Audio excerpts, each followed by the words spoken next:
নমস্কার শ্রোতা বন্ধুরা, দ্য স্টোরি রিপাবলিকে আপনাদের সঙ্গে আমি অনিকেত রয়েছি।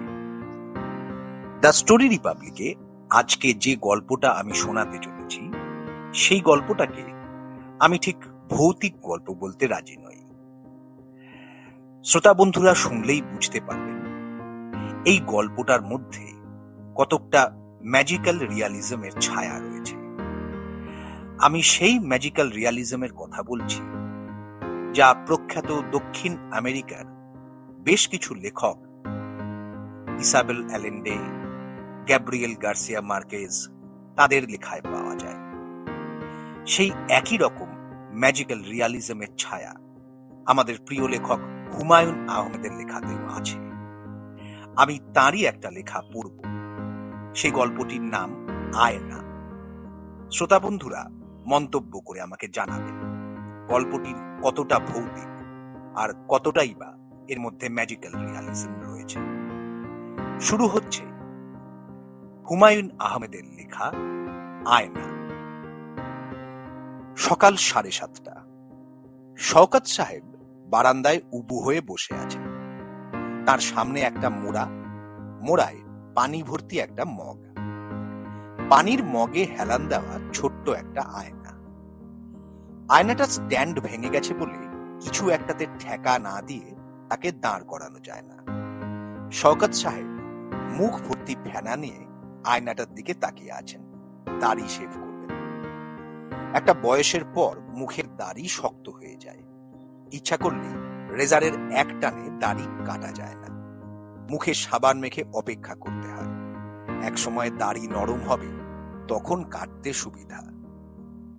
দাড়ি নরম হয়েছে এ ব্যাপারে নিশ্চিত হওয়ার পর শওকত সাহেব রেজার দিয়ে এক টান দিতেই তার গাল কেটে গেল। রকটক মনে হয় কেটেছে, গলগল করে রক্ত বের হচ্ছে। শওকত সাহেব এক হাতে গাল চেপে বসে আছেন। কিছুক্ষণ চেপে ধরে থাকলে রক্ত পড়া বন্ধ হবে। ঘরে স্যাভলাম ট্যাভলাম কিছু আছে নাকি কে জানে। কাউকে ডেকে জিজ্ঞাসা করতে ইচ্ছা করছে না। সকালবেলার সময়টা হলো ব্যস্ততার সময়, সবাই কাজ নিয়ে থাকে। কি দরকার বিরক্ত করে। এই 1 মাসে 4 বার গাল কাটল। আয়নাটাই সমস্যা করছে। পুরনো আয়না পাড়া নষ্ট হয়ে গেছে, কিছুই পরিষ্কার দেখা যায় না। একটা ছোট আয়না কেনার কথা তিনি তার স্ত্রী মনোয়ারাকে কয়েকবার বলেছেন। মনোয়ারা এখনো কিনে উঠতে পারেননি। তার বোধহয় মনে থাকে না, মনে থাকার কথাও না। আয়নাটা শওকত সাহেব একাই ব্যবহার করেন। বাসার সবাই ড্রেসিং টেবিলের বড় আয়না ব্যবহার করে। কাজেই হাত আয়নাটার যে পাড়া উঠে গেছে মনোয়ারার তা জানার কথা না। আর জানলেও কি তা সবসময় মনে থাকে? শওকত সাহেব নিজেই অনেকবার ভেবেছেন অফিস থেকে ফেরার পথে একটা আয়না কিনে নেবেন। অফিস থেকে তো রোজই ফিরছেন, কই আয়না তো কেনা হচ্ছে না। আসলে আয়না কেনার কথা মনেই পড়ছে না। মনে পড়ে শুধু দাড়ি শেভ করার সময়। শোবার ঘর থেকে শওকত সাহেবের বড় মেয়ে ইরা বের হল। সে এবছর ইউনিভার্সিটিতে ঢুকেছে। সেজন্যই সবসময় এক ধরনের ব্যস্ততা করতে থাকে। শওকত সাহেব বললেন, মা, ঘরে স্যাভলান আছে? ইরা বলল, জানি না বাবা। সে যেরকম ব্যস্তভাবে বারান্দায় এসেছিল সেরকম ব্যস্ত ভঙ্গিতেই আবার ঘরে ঢুকে গেল। বাবার দিকে ভালো মতো তাকালোও না, তার এত সময় নেই। রক্ত পড়া বন্ধ হয়েছে কিনা এটা দেখার জন্য শওকত সাহেব গাল থেকে হাত সরিয়ে আয়নার দিকে তাকালেন। আশ্চর্য কাণ্ড! আয়নাতে দেখা যাচ্ছে ছোট একটা মেয়ে বসে আছে, আগ্রহ নিয়ে তার দিকে তাকিয়ে আছে। মেয়েটার গায়ে লাল ফুল আঁকা সুতির একটা ফ্রক, খালি পা, মাথার চুল বেনি করা, দুদিকে দুটো বেনি ঝুলছে, আর দুটো বেনিতে 2 রঙের ফিতা, একটা লাল একটা সাদা। মেয়েটার মুখ গোল, চোখ দুটো বিষণ্ণ। মেয়েটা কে? শওকত সাহেব ঘাড় ঘুরিয়ে পেছন দিকে তাকালেন। তার ধারণা হলো হয়তো টুকটাক কাজের জন্য বাচ্চা একটা কাজের মেয়ে রাখা হয়েছে। সে বারান্দায় তার পেছনে বসে আছে আর তিনি এতক্ষণ লক্ষ্য করেন। কিন্তু ঘটনাটা হলো বারান্দায় তার পেছনে কেউ নেই, পুরো বারান্দা ফাঁকা। তাহলে আয়নায় মেয়েটা এলো কোত্থেকে? শওকত সাহেব আবার আয়নার দিকে তাকালেন। ওই তো মেয়েটা বসে আছে, তার রোগা রোগা ফর্সা পা দেখা যাচ্ছে, পিট পিট করে তাকাচ্ছে তার দিকে। ব্যাপারটা কি? মেয়েটা একটু যেন ঝুঁকে এলো, শওকত সাহেবকে অবাক করে দিয়ে মিষ্টি গলায় বলল, আপনার গাল কেটে গেছে, রক্ত পড়ছে। শওকত সাহেব আবারও ঘাড় ঘুরিয়ে পেছন দিকে তাকালেন। না, কেউ নেই। তার কি মাথাটা খারাপ হয়ে যাচ্ছে? একমাত্র পাগলরাই উদ্ভট এবং বিচিত্র ব্যাপার ট্যাপার দেখতে পায়। এই বয়সে পাগল হয়ে গেলে তো সমস্যা, চাকরি চলে যাবে, সংসার চলবে কিভাবে? শওকত সাহেব আয়নার দিকে তাকালেন না, আয়না হাতে ঘরে ঢুকে গেলেন। নিজের শোয়ার ঘরের টেবিলে আয়নাটা উল্টো করে রেখে দিলেন। একবার ভাবলেন ঘটনাটা তার স্ত্রীকে বলবেন, তারপরই মনে হলো কি দরকার, সবকিছুই সবাইকে বলে বেড়াতে হবে তা তো না। আর তাছাড়া তিনি খুবই স্বল্পভাষী, কারোর সঙ্গে কথা বলতে তার ভালো লাগে না। অফিসে যতক্ষণ থাকেন নিজের মনে থাকার চেষ্টা করেন। অকারণে নানান কথা বলতে হয়, যত না কাজের কথা তার চেয়ে বেশি অকাজের কথা, অর্থাৎ কাজের কথা থেকে অকাজের কথাই বেশি। আর অফিসের লোকজন অকাজের কথা বলতেই বেশি পছন্দ করে। শওকত সাহেব ইস্টার্ন কমার্শিয়াল ব্যাংকের ক্যাশিয়ার। ক্যাশের হিসেব ঠিক রাখা, দিনের শেষে জমা খরচ এই হিসেব মেলানো, কাজটা অত্যন্ত জটিল। এই জটিল কাজ করতে গেলে মাথা খুব ঠান্ডা থাকা দরকার। অকারণে রাজ্যের কথা বললে মাথা ঠান্ডা থাকে না, কেউ সেটা বোঝে না। প্রয়োজন না থাকলেও তার সঙ্গে কিছু খেজুরে আলাপ করবে। কি শওকত সাহেব, মুখটা এমন শুকনা কেন? ভাবির সঙ্গে ফাইট চলছে নাকি? শওকত সাহেব, আজকে শার্টটা তো ভালোই পরেছেন, বয়স মনে হচ্ছে 10 বছর কমে গেছে, রঙে আসেন দেখি। শওকত ভাই, দেখি চা খাওয়ান, আপনার স্বভাব কাউটা ধরনের হয়ে গেছে, চাটা কিছুই খাওয়ান না, আজ সারাসারি নাই। এইসব অকারণ অর্থহীন কথা শুনতে শুনতে শওকত সাহেব ব্যাংকের হিসাব মেলান। মাঝে মাঝে হিসাবে গন্ডগোল হয়ে যায়, তার প্রচন্ড রাগ হয়, পুরো হিসাব আবার গোড়া থেকে করতে হয়। মনের রাগ তিনি প্রকাশ করেন না, রাগ চাপা রেখে মুখ হাসি হাসি করে রাখার ক্ষমতা তার আছে। মনের রাগ চেপে রেখে অপেক্ষা করেন কখন সামনে বসে থাকা মানুষটা বিদায় হবে, তিনি তার হিসেব আবার গোড়া থেকে শুরু করতে পারবেন। খুবই সমস্যার ব্যাপার। তবে মাসখানেক হলো শওকত সাহেব আরো বড় ধরনের সমস্যায় পড়েছেন। ব্যাংকে কম্পিউটার চলে এসেছে, এখন থেকে হিসাবপত্র সব হবে কম্পিউটারে। চ্যাংড়া একটা ছেলে নাম সাজেদুল করিম সবাইকে কম্পিউটার ব্যবহার করা শেখাচ্ছে। সবাই শিখে গেছে, শওকত সাহেব কিছু শিখতে পারেননি। যন্ত্রপাতির ব্যাপারটা তার কাছে সবসময় অতি জটিল মনে হয়। সামান্য ক্যালকুলেটরেও তিনি কখনো ঠিকমতো ব্যবহার করতে পারেন না, একটা প্যারাছেড়া হয়ে যায়। তাছাড়া যন্ত্রের ওপর তার বিশ্বাস নেই। তিনি যত দায়িত্বের সঙ্গে একটা যোগ করবেন, যন্ত্র কি তা করবে? কেনই বা করবে? ভুল ভ্রান্তি করলে বড় সাহেবদের গালি খাবেন, তার চাকরি চলে যাবে। যন্ত্রের তো সেই সমস্যা নেই, যন্ত্রকে কেউ গালিও দেবে না, তার চাকরিও চলে যাবে না। তারপরেও কেন মানুষ এত যন্ত্র যন্ত্র করে? এই কম্পিউটার তার কাছে অসহ্য লাগছে, অনেকটা টেলিভিশনের মতো একটা জিনিস। হিসাব নিকাশ সব পর্দায় উঠে আসছে। এমনিতেই টেলিভিশন তার ভালো লাগে না। বাসায় তিনি কখনো টিভি দেখেন না। যে যেটা অপছন্দ করে তার কপালে সেটাই জোটে, আর এটাই বোধহয় সত্যি। তিনি টিভি পছন্দ করেন না। এখন টিভির মতো একটা জিনিস সব সময় তার টেবিলে থাকবে, অফিসে যতক্ষণ থাকবেন তাকে তাকিয়ে থাকতে হবে সেই টিভির পর্দার দিকে। এমন টিভি যার পর্দায় গান বাজনা হবে না, শুধু হিসাব নিকাশ হবে। কোনো মানে হয়? অফিস শুরু হয় 9টার সময়। শওকত সাহেব 9টা বাজার ঠিক 10 মিনিট আগেই অফিসে ঢোকেন। তার টেবিলে পিরিচে ঢাকা এক গ্লাস পানি থাকে, তিনি পানিটা খান, তারপর 3 বার কুলহু আল্লাহ পড়ে কাজকর্ম শুরু করেন। এটা তার নিত্যদিনকার রুটিন। আজ অফিসে এসে দেখেন কম্পিউটারের চ্যাংড়া ছেলেটা, ওই যে সাজেদুল করিম, তার টেবিলের সামনে চেয়ারে বসে ভুরু কুচকে সিগারেট টানছে।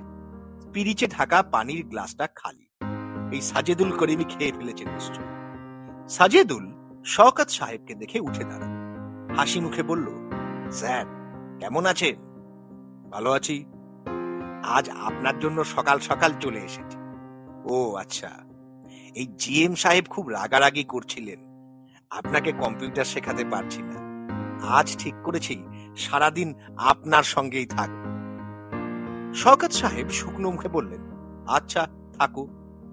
স্যার আমরা চা খাই আর চা খেয়ে শুরু করি, কি বলেন? শওকত সাহেব কিছু বললেন না, বেল টিপে বেয়ারাকে চা দিতে বললেন। সাজেদুল হাসি হাসি মুখে বলল, গতকাল যা যা বলেছিলাম সেসব কি স্যার আপনার মনে আছে? শওকত সাহেবের কিছুই মনে নেই, তবু তিনি হ্যাঁ সূচক মাথা নাড়লেন। স্যার একটা ছোটখাটো ভাইবা হয়ে যাক। স্যার বলুন দেখি, মেগামাইট ব্যাপারটা কি? মনে নাই। র্যাম কি সেটা মনে আছে? না। হ্যাঁ ঠিক আছে, মনে না থাকলে নাই, এটা এমন কিছু জরুরি ব্যাপার না। এই মেগাবাইট র্যাম সবই হচ্ছে কম্পিউটারের মেমোরির একটা হিসাব। এক একজন মানুষের এক এক রকম স্মৃতি থাকে, কম্পিউটারেরও তাই। কিছু কিছু কম্পিউটারের স্মৃতিশক্তি আবার অসাধারণ, আবার কিছু কিছু কম্পিউটারের স্মৃতিশক্তি সাধারণ। মানে মেগাবাইট হচ্ছে স্মৃতিশক্তির একটা হিসাব। মেটা হলো 10⁶, আর বাইট হলো 10⁶ ভাগের 1 ভাগ। আর র্যাম হচ্ছে র্যান্ডম অ্যাক্সেস মেমোরি। স্যার বুঝতে পারছেন? শওকত সাহেব কিছুই বোঝেননি, তারপরও বললেন, বুঝতে পারছি। আর একটা জিনিস খেয়াল রাখবেন, কম্পিউটার হলো আয়নার মতো। আয়নার মতো? হ্যাঁ স্যার, আয়নার মতো। আয়নাতে যেমন হয়, আয়নায় আপনার সামনে যা থাকে তাই আয়নাতে দেখা যায়, কম্পিউটারেও তাই। কম্পিউটারকে আপনি যা দেবেন সে তাই আপনাকে দেখাবে, নিজে থেকে বানিয়ে সে আপনাকে কিছু দেবে না, তার সে ক্ষমতা নেই। বুঝতে পারছেন? হ্যাঁ বুঝতেই পারছি। স্যার এখন আসুন মেমোরি এবং হার্ড ডিস্ক এই দুয়ের ভেতরে পার্থক্যটা আপনাকে বুঝিয়ে বলি। আমার কথা মন দিয়ে শুনছেন তো? হ্যাঁ হ্যাঁ শুনছি, বলো। শওকত সাহেব আসলে মন দিয়ে কিছুই শুনছেন না। আয়নার কথায় তার নিজের আয়নাটার কথা মনে পড়ে গেছে। ব্যাপারটা কি? আয়নার ভেতরে ছোট মেয়েটা এলো কিভাবে? মেয়েটা কে? তার নাম কি? চোখ পিটপিট করে তার দিকে তাকাচ্ছিল। বেয়ারা চা নিয়ে এসেছে। শওকত সাহেব চায়ের কাপে অন্যমনস্ক ভঙ্গিতে চুমুক দিচ্ছেন। সাজেদুল করিম বলল, স্যার। হ্যাঁ, আপনি কি কোনো কিছু নিয়ে চিন্তিত? এই না তো। তাহলে আসুন স্যার, দেরি করছি কেন? কম্পিউটারের ফাইল কিভাবে খুলতে হয় আপনাকে বলি। এ শুধু মুখে বললে হবে না, হাতে কলমে দেখাতে হবে। হার্ড ডিস্ক হলো আমাদের ফাইলিং ক্যাবিনেট। সব ফাইল আছে হার্ড ডিস্কে। সেখান থেকে একটা বিশেষ ফাইল কিভাবে বের করব, এই দেখুন। বিকেল 4টে পর্যন্ত শওকত সাহেব কম্পিউটার নিয়ে খটাখট করলেন। লাভের মধ্যে লাভ হলো তার মাথা ধরে গেল, প্রচন্ড মাথা ধরা। এই সাজেদুল করিমকে মাথা ধরার ব্যাপারটা জানতে দিলেন না।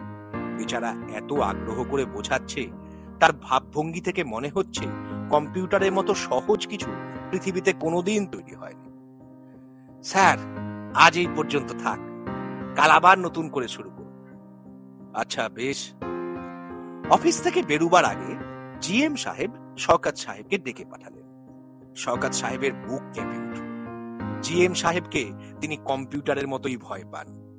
যদিও ভদ্রলোক অত্যন্ত মিষ্টভাষী, হাসি মুখ ছাড়া কথাই বলতে পারেন না।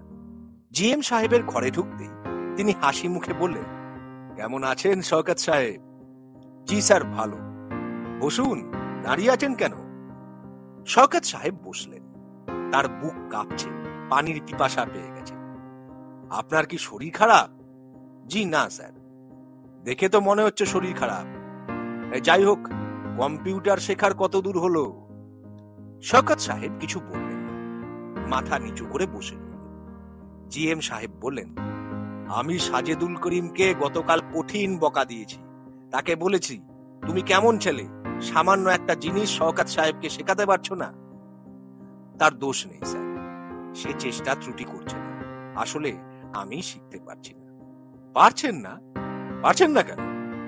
বুঝতেই পারছি না স্যার। আরে কম্পিউটার তো আজ ছেলে খেলা। 7-8 বছরের বাচ্চারা কম্পিউটার দিয়ে খেলে ফেলছে, আপনি পারবেন না কেন? আর আপনাকে তো পারতেই হবে। এই পুরোনো দিনের মতো কাগজে কলমে বসে বসে হিসেব করবেন, মুখে বিড়বিড় করবেন, হাতে আছে 5, ওখানে রইল 2, এসব তো হবে না, আমাদের যুগের সঙ্গে তাল মিলিয়ে চলতে হবে, যা হবে সব কম্পিউটারে হবে। জি স্যার। নতুন টেকনোলজি যারা নিতে পারবে না তাদের তো আমাদের প্রয়োজন নাই। ডারউইনের সেই থিওরি মনে আছে, সার্ভাইভাল ফর দ্য ফিটেস্ট, বুঝতে পারছেন? জি স্যার। আচ্ছা আজ যান, আর চেষ্টা করুন ব্যাপারটা শিখে নিতে। এটা এমন কিছু না, আর আপনার নিজের ভেতরও শেখার চেষ্টা থাকতে হবে। আপনি যদি ধরেই নেন কোনোদিন শিখতে পারবেন না, তাহলে কোনোদিনই শিখতে পারবেন না, ঠিক না? জি স্যার, ঠিক। আচ্ছা আজ তাহলে আসুন। বেরুবার সময় শওকত সাহেব দরজায় ধাক্কা খেলেন। ডান চোখের ওপর কপাল সুপুরির মতো ফুলে উঠল, মাথা ধরাটা আরো বাড়ল। শওকত সাহেব মাথা ধরা নিয়েই বাসায় ফিরলেন। বাসা খালি, শুধু কাজের বুয়া আছে। বাকি সবাই নাকি বিয়ে বাড়িতে গেছে, ফিরতে রাত হবে, আবার না ফেরার সম্ভাবনাও আছে। কার বিয়ে শওকত সাহেব কিছুই জানেন না, তাকে কেউ কিছু বলেনি, বলার প্রয়োজন মনে করেনি। তিনি হাত মুখ ধুয়ে বারান্দার ইজি চেয়ারে চোখ বন্ধ করে বসে রইলেন, এতে যদি মাথা ধরাটা কমে। ইদানিং তার ঘন ঘন মাথা ধরছে, চোখ আরো খারাপ করেছে কিনা কে জানে। চোখের ডাক্তারের কাছে একবার গেলে হয়, কিন্তু যেতে ইচ্ছা করছে না। ডাক্তারের কাছে যাওয়া মানেই টাকার খেলা, ডাক্তারের ভিজিট, নতুন চশমা, নতুন ফ্রেম। কাজের বুয়া তাকে নাস্তা দিয়ে গেল, একটা পিরিচে কয়েক টুকরা পেঁপে, আধ বাটি মুড়ি, সরবরা চা। পেঁপেটা খেতে তিতা তিতা লাগবে, মুড়ি নিয়ে গেছে, দাঁতের চাপে রবারের মতো চ্যাপ্টা হয়ে যাচ্ছে। তার প্রচন্ড খিদে লেগেছিল, তিনি তিতা পেঁপে এবং মিয়ানো মুড়ির সবটাই খেয়ে ফেললেন। চা খেলেন, গরম চা খেলে মাথা ধরাটা কমবে ভেবেছিলেন, কমলো না, কারণ চা গরম ছিল না। এই কাজের বুয়া গরম চা বানানোর কায়দা জানে না, তার চা সবসময় হয় কুসুম গরম। শওকত সাহেব মাথা ধরার ট্যাবলেটের খোঁজে শোবার ঘরে ঢুকলেন।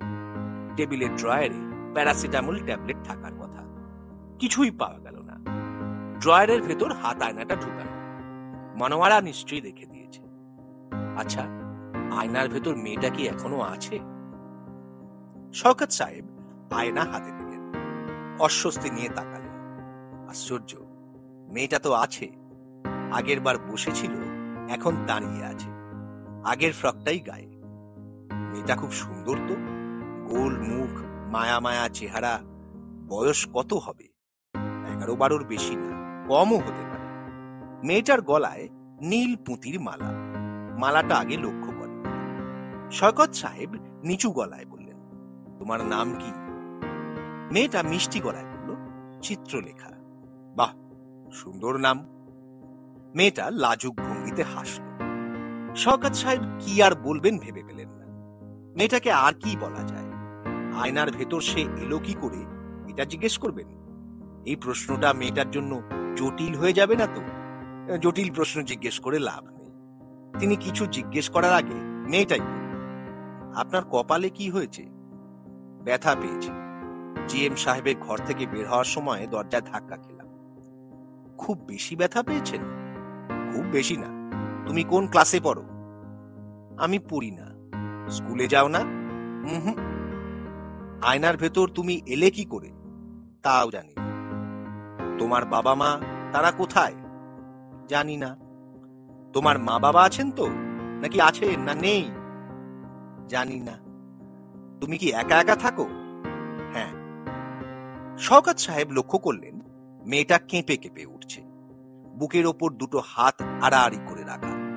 মনে হয় তার শীত লাগছে, অথচ এটা চৈত্র মাস, শীত লাগার কোনো কারণ নেই। তিনি নিজে গরমে সিদ্ধ হয়ে যাচ্ছেন, মাথার ওপর ফ্যান ঘুরছে, তার বাতাসটা পর্যন্ত গরম। কাঁপছো কেন? শীত লাগছে নাকি? হ্যাঁ, এখানে খুব শীত। তোমার কি গরম কাপড় নেই? না। তোমার এই একটাই জামা? হ্যাঁ। আমাকে তুমি চেনো? চিনি। আমি কে বলো তো? তা বলতে পারি না। আমার নাম জানো? আপনি তো আপনার নাম বলেননি, জানবো কিভাবে? আমার নাম শওকত, শওকত আলী। ও আচ্ছা। আমার 3 মেয়ে। ছেলে নাই? না, ছেলে নাই। আপনার মেয়েরা কোথায় গেছে? বিয়ে বাড়িতে গেছে। কার বিয়ে? কার বিয়ে আমি ঠিক জানি না, আমাকে বলেনি। আপনার মেয়েদের নাম কি? বড় মেয়ের নাম ইরা, মেজোটার নাম হলো সোমা, আর সবচেয়ে ছোটটার নাম কল্পনা। ওদের নামে কোনো মিল নেই কেন? সবাই তো মিল দিয়ে দিয়ে মেয়েদের নাম রাখে। বড় মেয়ের নাম ইরা হলে মেজোটার নাম হয় মীরা, আর ছোটটার নাম হয় নীরা। এই নাম ওদের মা রেখেছে, মিল দিতে ভুলে গেছে। আপনি নাম রাখেননি কেন? আমিও নাম রেখেছিলাম, আমার নাম কারো পছন্দ হয়নি। আপনি কি নাম রেখেছিলেন? বড় মেয়ের নাম রেখেছিলাম বেগম রোকেয়া, মহিয়সী নারীর নামে নাম। তার মা পছন্দ করেননি। তার মার দোষ নাই, পুরানো দিনের নাম তো, এই জন্য পছন্দ হয় নাই। এই বেগম রোকেয়া কে? তোমাকে বললাম না, মহিয়সী নারী, রংপুরের পায়রাবন্দ গ্রামে জন্মেছিলেন। মেয়েদের শিক্ষা বিস্তারের জন্য প্রাণপাত করেছিলেন। তুমি তার নাম শোনোনি? জি না, শুনিনি। কলিং বেল বেজে উঠল। শওকত সাহেব আঁতকে উঠলেন, ওরা বোধহয় চলে এসেছে। তিনি আয়না ড্রয়ারে রেখে দরজা খোলার জন্য গেলেন। ওদের সামনে আয়না বের করার কোনো দরকার নেই, তারা কি নাকি মনে করবে, দরকার কি? অবশ্যই আয়নায় তিনি নিজেও কিছু দেখছেন না। সম্ভবত এটা তার কল্পনা, কিংবা তিনি পাগল হয়ে যাচ্ছেন। ছোটবেলায় তিনি যখন স্কুলে পড়তেন, তখন তাদের অবনী স্যার স্কুলের সামনের বড় আম গাছটার সঙ্গে কথা বলতেন, আর কেউ দেখে ফেললে খুব লজ্জা পেতেন।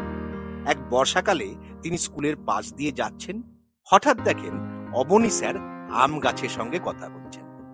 অবনী স্যার তাকে দেখে খুব লজ্জা পেয়ে বললেন, এই সন্ধেবেলা এমন ঝোপঝাড়ের মধ্যে দিয়ে হাঁটবি না, খুব সাপের উপদ্রব। আর তার পরের বছরই স্যার পুরোপুরি পাগল হয়ে গেলেন। তার আত্মীয় স্বজন তাকে নিয়ে কোথায় যেন চলে গেল। কে জানে, তিনি নিজেও হয়তো পাগল হয়ে যাচ্ছেন। পুরোপুরি পাগল হওয়ার পর তার স্ত্রী ও মেয়েরা হয়তো তাকে পাবনার মেন্টাল হসপিটালে ভর্তি করিয়ে আসবে। পাবনায় ভর্তি হতে কত টাকা লাগে কে জানে। টাকা বেশি লাগলে ভর্তি নাও করাতে পারে। হয়তো নিজেদের বাড়িতেই দরজায় তালা বন্ধ করে রাখবে, কিংবা অন্য কোনো দূরের শহরে ছেড়ে দিয়ে আসবে। পাগল পুষতে না পারলে দূরে ছেড়ে দিয়ে আসতে হয়, এতে দোষ হয় না। পাগল তো আর মানুষ না, তাদের বোধশক্তি জন্তুর মতোই। মনোয়ারা বিয়ে বাড়ি থেকে মেয়েদের নিয়ে ফেরেন। মেজো মেয়ের মাস্টার এসেছে।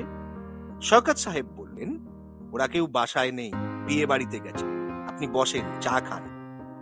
মাস্টার সাহেব বললেন, আচ্ছা, এক কাপ চা খেয়েই যাই। শওকত সাহেব বুয়াকে চায়ের কথা বলে এসে শুকনো মুখে মাস্টারের সামনে বসে রইলেন। তার মেজাজ একটু খারাপ হলো। মাস্টারের চা খাওয়া শেষ না হওয়া পর্যন্ত সামনে বসে থাকতে হবে, টুকটাক কথা বলতে হবে। কি কথা বলবেন? মাস্টার সাহেবই বললেন, আপনার গালে কি হয়েছে? দাড়ি শেভ করতে গিয়ে গাল কেটে গেছে, আয়নাটা খারাপ, ভালো দেখা যায় না। তার নতুন একটা কিনে নেন না কেন? ইরার মাকে বলেছি, ও সময় করতে পারে না। আপনার ছাত্রী, মানে আমার মেয়ে, পড়াশোনা কেমন করছে?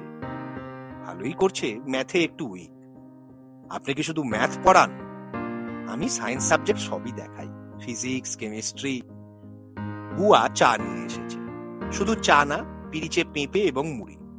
মাস্টার সাহেব আগ্রহ করে তিতা পেঁপে এবং মিয়ানো মুড়ি খাচ্ছেন। প্রাইভেট মাস্টাররা যে কোনো খাবার আগ্রহ করে খায়। শওকত সাহেব কথা বলার আর কিছু পাচ্ছেন না। একবার ভাবলেন আয়নার ব্যাপারটা নিয়ে কথা বলবেন। নিজেকে সামলালেন, কি দরকার? মাস্টার সাহেব, জি? আপনি তো সায়েন্সের টিচার, আয়নাতে যে ছবি দেখা যায়, কিভাবে দেখা যায়? দেখুন, আলো অবজেক্ট থেকে আয়নাতে পড়ে, সেখান থেকে প্রতিফলিত হয়ে ফিরে আসে। শওকত সাহেব ইতস্তত করে বললেন, কোনো বস্তু যদি আয়নার সামনে না থাকে, তাহলে তো তার ছবি দেখার কোনো কারণ নেই, তাই না? মাস্টার সাহেব খুব অবাক হয়ে বললেন, তা তো বটেই, এইটা জিজ্ঞেস করছেন কেন? না না, এমনি জিজ্ঞেস করছি, কোনো কারণ নেই, কোনো কারণ নেই, কথার কথা, কিছু মনে করবেন না। শওকত সাহেব খুব লজ্জা পেয়ে গেলেন। পরদিন অফিসে যাওয়ার সময় শওকত সাহেব আয়নাটা খবরের কাগজে মুড়ে সঙ্গে নিয়ে নিলেন। কেন নিলেন নিজেও ঠিক জানেন না। অফিসের ড্রয়ারে আয়না রেখে সাজেদুল করিমের সঙ্গে কম্পিউটার নিয়ে খটাখট করতে শুরু করলেন। কিভাবে উইন্ডো খুলে সেখান থেকে সিস্টেম ফোল্ডার বের করতে হয়, ডেটা এন্ট্রি, ডেটা প্রসেসিং, 14 রকম যন্ত্রণা। তিনি মুগ্ধ হলেন ছেলেটার ধৈর্য দেখে। তিনি যে সব গুবলেট করে দিচ্ছেন তার জন্য সাজেদুল একটু রাগ করছে না। একই জিনিস বারবার করে বলছে, আর এমন ভাবে বলছে যেন বয়স্ক তিনি একজন মানুষ না, বাচ্চা একটা ছেলে। সাজেদুল করিম বলল, স্যার আসুন আমরা একটু রেস্ট নেই, চা খাই, তারপর আবার শুরু করব। শওকত সাহেব বললেন, এই আমাকে দিয়ে আর কিছু হবে না, বাদ দাও। বাদ দিলে চলবে কি করে স্যার? কম্পিউটার চলে এসছে, এখন তো আপনি লম্বা লম্বা যোগ বিয়োগ করতে পারবেন না, এই ব্যালেন্স শিটও তৈরি হবে কম্পিউটারে। শওকত সাহেব ক্লান্ত গলায় বললেন, আমি পারবো না, যারা পারবে তারা করবে, আমি আমি চাকরি ছেড়ে দেব। এই কি যে বলেন স্যার, চাকরি ছেড়ে দেবেন মানে? চাকরি ছাড়লে খাবেন কি? আপনি মোটেই ঘাবড়াবেন না, আমি আপনাকে কম্পিউটার শিখিয়ে ছাড়বো, আমার সাংঘাতিক জেদ। চা খেতে খেতে শওকত সাহেব ছেলেটার সঙ্গে কিছু গল্পও করলেন। গল্প করতে খারাপ লাগলো না, তবে এই ছেলে কম্পিউটার ছাড়া কোনো গল্প জানে না। কোন এক ভদ্রলোক তার কিছু জরুরি ডেটা ভুল করে ইরেজ করে ফেলেছিল, প্রায় মাথা খারাপ হওয়ার মতো জোগাড়। সেই ডেটা কিভাবে উদ্ধার হলো তার গল্প সে এমন ভাবে করলো যেন এটা একটা রোমহর্ষক গল্প। বুঝলেন স্যার, দুটা প্রোগ্রাম আছে যা দিয়ে ট্রেস স্ক্যানে ফেলে দেওয়া ডাটা উদ্ধার করা যায়। একটা প্রোগ্রামের নাম নর্টন ইউটিলিটিজ, আর একটা প্রোগ্রামের নাম কমপ্লিট আনডিলিট। খুবই চমৎকার প্রোগ্রাম। শওকত সাহেব কিছুই বুঝলেন না, তবু মাথা নাড়লেন যেন বুঝতে পেরেছেন। চা শেষ হওয়ার পর সাজেদুল করিম বলল, স্যার আসুন, বিসমিল্লাহ বলে লেগে পড়ি। শওকত সাহেব লজ্জিত গলায় বললেন, আজ থাক, আজ আর ভালো লাগছে না। এই জিএম সাহেব শুনলে কিন্তু আবার রাগ করবেন। রাগ করলে করবে, কি আর করা, আমাকে দিয়ে কম্পিউটার হবে না ভাই, তুমি শুধু শুধু কষ্ট করছো। আরে আমার কোনো কষ্ট হচ্ছে না, ঠিক আছে, আজ আপনি রেস্ট নিন, কাল আবার আমরা শুরু করব। আমি তাহলে আজ স্যার যাই। এই সাজেদুল, একটা জিনিস দেখো তো। শওকত সাহেব ড্রয়ার থেকে খবরের কাগজে মোড়া আয়না বের করলেন। খুব সাবধানে কাগজ সরিয়ে আয়না তিনি দেখালেন, আর সাজেদুল করিমের হাতে আয়নাটা দিয়ে বললেন, জিনিসটা একটু ভালো করে দেখো তো।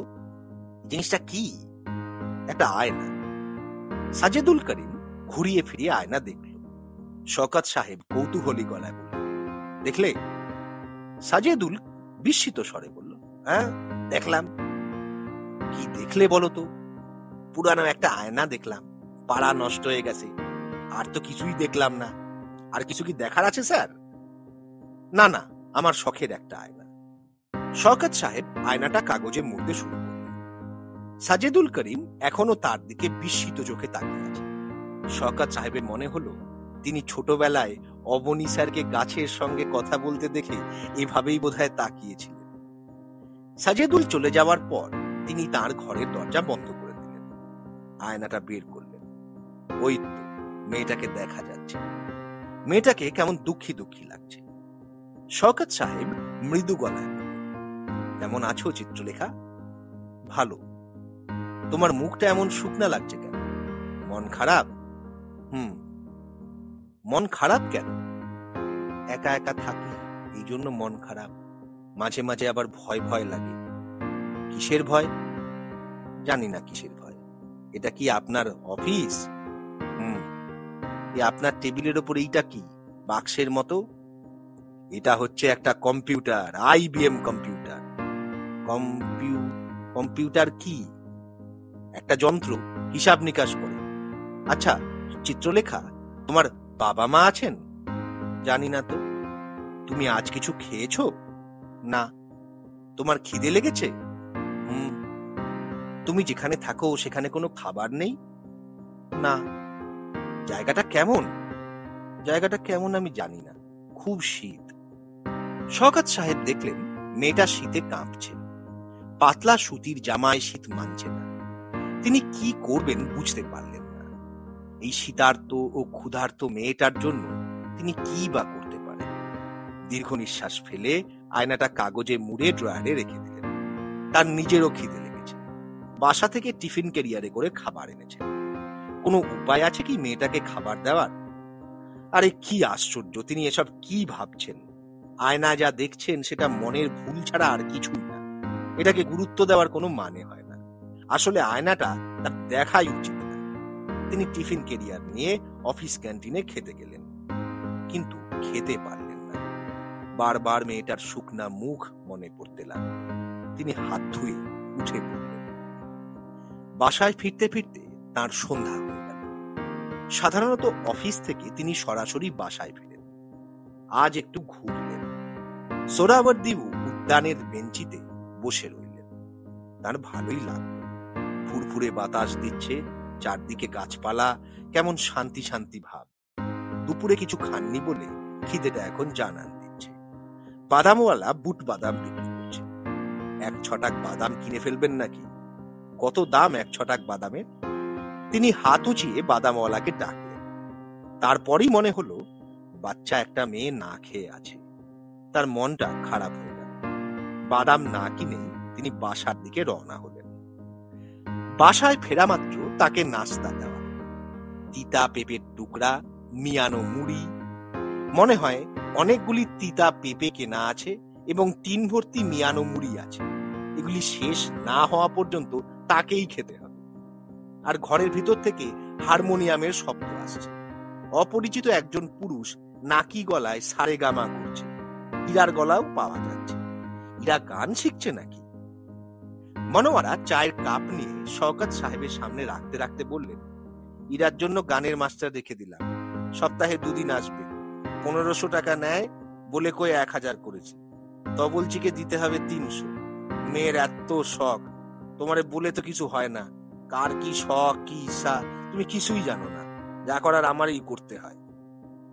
শওকত সাহেব নিঃশব্দে চায়ের কাপে চুমুক দিলেন। 1000 যোগ 300, 1300। বাড়তি 1300 টাকা কোত্থেকে আসবে? সামনের মাস থেকে বেতন কমে যাবে।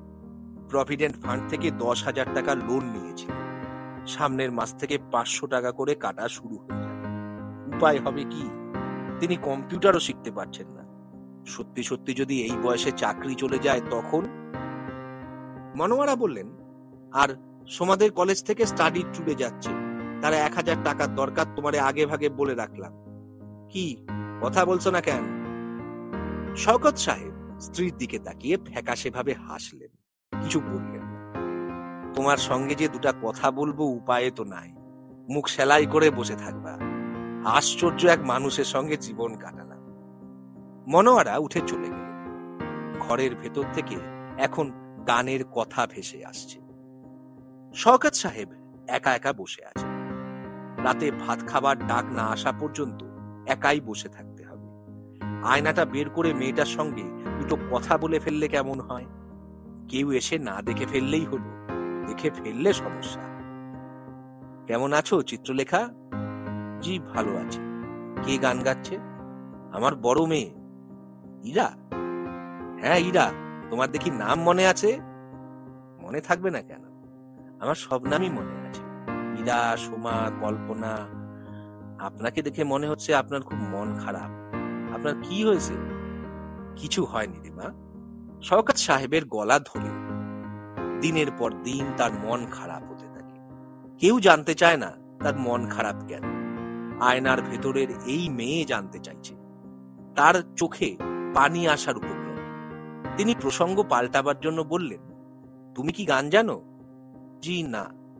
আচ্ছা শোনো, তুমি যে বলেছিলে খিদে লেগেছে, কিছু কি খেয়েছো? খিদে কমেছে? মেয়েটা মিষ্টি করে হাসল।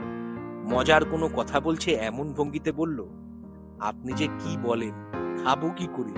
আমাদের এখানে কি কোনো খাবার আছে? খাবার নেই? না, কিচ্ছু নেই। এটা একটা অদ্ভুত জায়গা। আমি শুধু একা থাকি। কথা বলারও কেউ নেই। শুধু আপনার সঙ্গে কথা বলি। শওকত সাহেব লক্ষ্য করলেন মেয়েটা আগের মতো 2 হাত বুকের উপর রেখে থরথর করে কাঁপছে। তিনি কোমল গলায় বললেন, শীত লাগছে মা? লাগছে। এখানে খুব শীত। যখন বাতাস দেয় তখন প্রচন্ড ঠান্ডা লাগে। আমার তো শীতের কাপড় নাই, এই একটাই ফ্রক। দুঃখে শওকত সাহেবের চোখে প্রায় পানি এসে গেল। তখন মনোয়ারা বারান্দায় এসে দাঁড়ালেন। শীতল গলায় বললেন, আয়না হাতে বারান্দায় বসে আছো কেন? কল্পনার পাশে বসে তার পড়াটা দেখিয়ে দিলেও তো হয়। সব বাবারাই ছেলে মেয়েদের পড়াশোনা দেখিয়ে দেয়, এই একমাত্র তোমাকে দেখলাম অফিস থেকে এসে বট গাছের মতো বসে থাকো। বাবার কিছু দায়িত্ব তো পালন করবে। শওকত সাহেব আয়নাটা রেখে কল্পনার পড়া দেখানোর জন্য উঠে দাঁড়ালেন। সাজেদুল করিম অসাধ্য সাধন করেছে, শওকত সাহেবকে কম্পিউটার শিখিয়ে ফেলেছে। কি স্যার, বলিনি আপনাকে শিখিয়ে ছাড়বো? শওকত সাহেব হাসলেন। তার নিজের এখনো বিশ্বাস হচ্ছে না তিনি ব্যাপারটা ধরে ফেলেছেন। সাজেদুল করিম বলল, আর কোনো সমস্যা হবে না। তাছাড়া আমি আপনার জন্য আর একটা কাজ করেছি, প্রত্যেকটি স্টেপ কাগজে লিখে এনেছি। কোনো সমস্যা হলে কাগজটা দেখবেন, দেখবেন পানির মতো সব পরিষ্কার। Thank you Sajedul. আর স্যার, আমার ঠিকানাটা কাগজে লিখে গেলাম, কোনো ঝামেলা মনে করলেই আমার বাসায় চলে আসবেন। আচ্ছা বাবা, তুমি অনেক কষ্ট করেছো।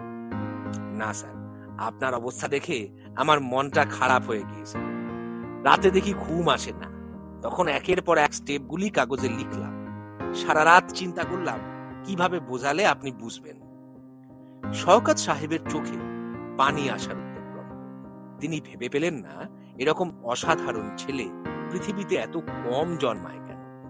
স্যার, আমি যাই, জিএম সাহেবকে বলে যাচ্ছি যে আপনি কম্পিউটার সব শিখে ফেলেছেন, আর কোনো সমস্যা নাই। আরেকটা কথা স্যার, কম্পিউটারকে ভয় পাবেন না, তাকে ভয় পাওয়ার কিছু নাই। কম্পিউটার সামান্য একটা যন্ত্র, এর বেশি কিছু না। শওকত সাহেবের চোখে এইবার সত্যি সত্যি পানি চলে এলো। ছেলেটা যেন চোখের পানি দেখতে না পায়, সেজন্য অন্যদিকে তাকিয়ে রইলেন। মনে মনে ঠিক করলেন আজ অফিস থেকে ফেরার পথে ছেলেটার জন্য একটা উপহার কিনবেন।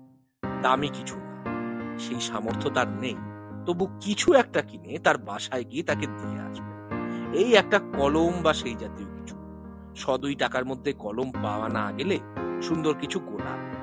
তার সঙ্গে 500 টাকা আছে, টেবিলের ড্রয়ারে খামের মধ্যে রাখা। শওকত সাহেব 175 টাকা দিয়ে একটা ওয়াটারম্যান কলম কিনলেন। তারপর কোনো কিছু না ভেবেই চিত্র লেখার জন্য একটা সোয়েটার কিনে ফেললেন। গরমের সময় বলেই ভালো ভালো সোয়েটার সস্তায় বিক্রি হচ্ছিল। সোয়েটার কিনতে 340 টাকা খরচ হলো। সাদা জমিনের ওপর নীল ফুল আঁকা, সিনথেটিক উল। দোকানদার বলল, সিনথেটিক হলেও আসল উলের বাবা, শুধু সোয়েটার গায়ে দিয়েই তুন্দ্রা অঞ্চলে বরফের চাঁইয়ের ওপর শুয়ে থাকা যায়। শওকত সাহেব জানেন সোয়েটার কেনাটা তার জন্য খুবই বোকামি। চিত্রলেখাকে এই সোয়েটার তিনি কখনো দিতে পারবেন না, কারণ চিত্রলেখা বলে কেউ নেই। পুরো ব্যাপারটা তার মাথার অসুস্থ কোনো কল্পনা। সংসারের দুঃখ ধান্দায় তার মাথা এলোমেলো হয়ে যাচ্ছে বলে এইসব হাবিজাবি দেখছে। তারপরেও মনে হলো মেয়েটা দেখবে জিনিসটা তার জন্য কেনা হয়েছে, বেচারি খুশি হবে। সাজেদুল করিমকে তিনি বাসায় পেলেন না, দরজায় তালা বন্ধ। দরজার ফাঁক দিয়ে তিনি কলমটা ঢুকিয়ে দিলেন। তার মনে হলো ভালোই হয়েছে। সাজেদুল করিম জানলো না কে উপহার দিয়েছে। মানুষের সবচেয়ে ভালো লাগে অজানা কোনো জায়গা থেকে উপহার পেতে। শওকত সাহেব গভীর আনন্দ নিয়ে বাসায় ফিরলেন। আজকের পেঁপে খেতে আগের মতো তিতা লাগলো না, চাটাও খেতে বেশ ভালো হয়েছে। তিনি মনোয়ারাকে আরেক কাপ চা দিতে বলে ড্রয়ার থেকে আয়না বের করতে দিলেন। আয়না পাওয়া গেল না। ড্রয়ারে নেই, টেবিলের ওপরে নেই, বাথরুমে নেই, বারান্দায় নেই। শওকত সাহেব পাগলের মতো আয়না খুঁজছেন। মেয়েরা কেউ কি নিয়েছে? তিনি মেয়েদের ঘরে ঢুকে টেবিলের বইপত্র এলোমেলো করতে শুরু করলেন। ইরা বলল, বাবা তুমি কি খুঁজছো? আয়নাটা খুঁজছি, আমার একটা হাত আয়না ছিল না, ওই আয়নাটা। ওই আয়না তুমি কোথাও খুঁজে পাবে না, মা তোমার জন্য নতুন আয়না কিনেছে, ওটা ফেলে দিয়েছে। শওকত সাহেব হতভম্ব গলায় বললেন, এইসব কি বলছিস? কোথায় ফেলেছে?